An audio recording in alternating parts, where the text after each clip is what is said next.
Hey, what's up, fellas? I'm Malicious Female Fan Steve Alicious here, back with the Android 12 Beta 2 on my Pixel 4 XL. We did Beta 1. I'll leave the little card up in the top right-hand corner of the screen so you can check that out.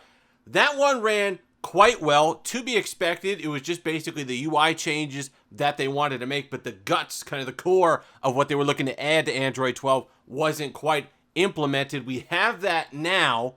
So not as stable, but you're not going to get on them for that. It's a beta. We're not supposed to be using it. Unlike Android 12 Beta 1, which I'd feel fairly comfortable with most people using. If this is your main device, I would hold off on installing Beta 2. And that's going to be with any beta, really, at the end of the day. Because there were quite a few more crashes, errors, stuff like that, which we will talk about. But we can't get on them for that just yet. Otherwise, they installed the Material You stuff, that kind of color theming stuff that picks up some of the privacy stuff. We'll go over battery life and how it performs with some of the apps. So let's take a look here.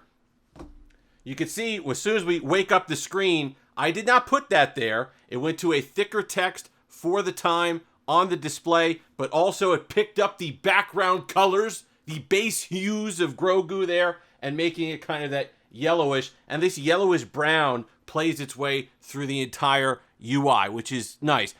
The thing is, I like the fact that base stock Android is getting some of those updates, but so many manufacturers do all this stuff with their skinning anyway, that it's more kind of what's under the hood that's going to make a difference on Android 12 as opposed to just the cosmetic stuff. It is nice for Pixel users, people with companies that keep to a more stock Android, those Android 1 releases, that'll be nice. But for the most part, it's just kind of some cosmetic stuff. What's not cosmetic, though, is what they did to the notification bar, kind of your quick toggles and stuff like that, which I've liked quite a bit. I like the first of all, the notification stuff I like in general. I like giving it more space here. It looks nice, the rounded edges, all the rest of it, but that's subjective. But on the top here, I really like what they did with these kind of boxes now.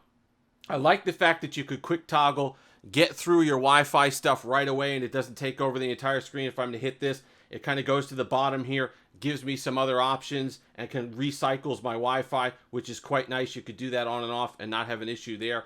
I like the fact that now you can add security features right to your quick toggle. So you'd go down here. It's not like this by default to start, but you go down here, the new edit button, and you can kind of go into the ones that are not added by default. You go ahead, you hold them, you drag them up, and the two that I added that are great are the camera access and the mic access. So you could just, if you don't want any app using any camera function, go ahead and block that, and then you're not going to have to worry too much about, listen, you can always, it's how much you're willing to trust them, but I like the fact that they're putting that in there, and you can do the same with the mic. Get mic access blocked, camera access blocked. You turn it on and off at your convenience in a quick toggle, which is great. You have the new wallet stuff there. Up top right there is a quick toggle as well. Power, which I like down at the bottom. You could just kind of, and the new power menu that people were talking about, kind of the triangle here of the different things. I love the ease of access to a lot of that stuff, and specifically the security features and the privacy features. It's really important. I love that companies, I love that Apple and now Android, Google are really focusing on that. I think it's a selling point for sure. Kind of the revenge of BlackBerry OS with all the security and privacy stuff that they had, but it's nice to see it coming into modern day devices. And I think going forward, you're going to see a lot more companies pushing what they're doing for privacy, and that's a good thing. What's working specifically on the Pixel 4 XL? Facial recognition works fine. Now, it's a buggy. You're going to have to do some restarts, but when everything's running equally, it's very snappy, and that's great. I love to see the fact that that's still supported going forward in future Android versions, even though that's not really, the Soli stuff is not necessarily being carried forward, at least in the Pixel 5. We'll see about the Pixel 6. Soli, speaking of it, the radar works great. This always on display will go to sleep in Android 12 and wake back up when it detects me, kind of the radar detects me in the area, which is good for battery, which you're gonna need. Battery life saving, we'll get to that in a moment. But it's nice to see that that's implemented and working well. They're not forgetting some of these things. With the beta, you understand things aren't going to be running great. It's not meant to. They have plenty of time left to work on it. But the fact that they are honing some of these things is always a good sign that it's going to be included and at least paid some attention to in the next release.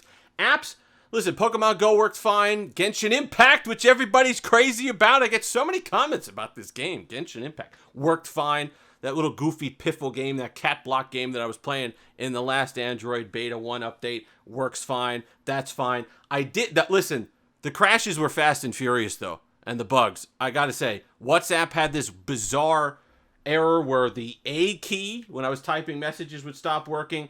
YouTube Studio stopped working. YouTube itself, Gmail, which is odd, stopped working, kept crashing. Sometimes you'd recycle it and power it on and off and it would work. Sometimes you'd have to reset it. Sometimes you'd reset it a few times. Sometimes it just wasn't going to work, period. Ended for a while. So that was kind of a challenge. That's why I say if you're really looking for this as your main device, right now I would hold off maybe until Beta 3 when it gets a little bit closer to showtime, to game time, when they're going to really hone it for release and start optimizing it.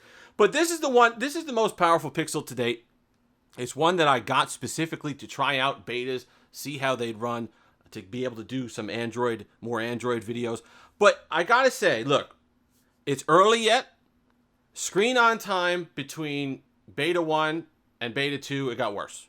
Less than 3 hours. Okay, and it wasn't exactly like a pleasant 3 hours because I was saying about the bugs, but less than 3 hours.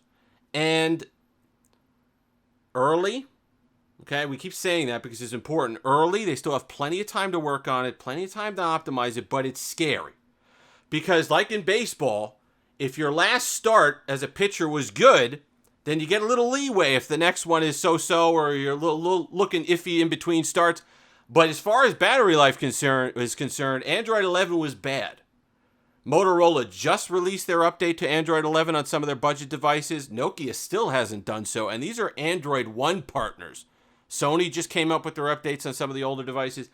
Android 11 absolutely torched battery life on these devices. So, not there yet. I understand that, but if you don't start seeing some better battery life going forward, it's really going to start to get concerning, because you really want to be able to use your flagship device that you paid upwards of $1,000 for at the end of 2019. You want that to be able to have the second Android update 2 years. Can you get 2 years out of $1,000 device that you're going to be able to get peak performance out of and not have to worry about battery life where you walk around with a power bank because it's getting 2.5, 3 hours? I really hope so. I really hope so. I mean, everybody gave Apple a lot of aggravation a few years ago when they did the processing kind of power throttling in order to save battery on older devices. I know you want to run the reactor at 110%, get all the features, get all the performance, but it's got to be measured with the battery life to be able to use it. Android can't get itself into this habit of being so cutting edge, throwing everything they possibly can under the hood, that you're having to buy a $1,000 device every year, every 18 months, just to be able to use it all day. I really don't think that's something that they should be doing. But at the very least, and this is something the internet was going crazy about, battery life is one thing, whatever they work on, the smoothness is one thing, but that volume slider got the diet that everybody was asking for. We'll have Beta 3 here. If you've made it this far, like, comment, subscribe, all that fun stuff. We're going to see if there's any updates. Beta 3 we will cover as well as we get closer to the release on the Pixel 4 XL. Until next time, have that Steve-licious day.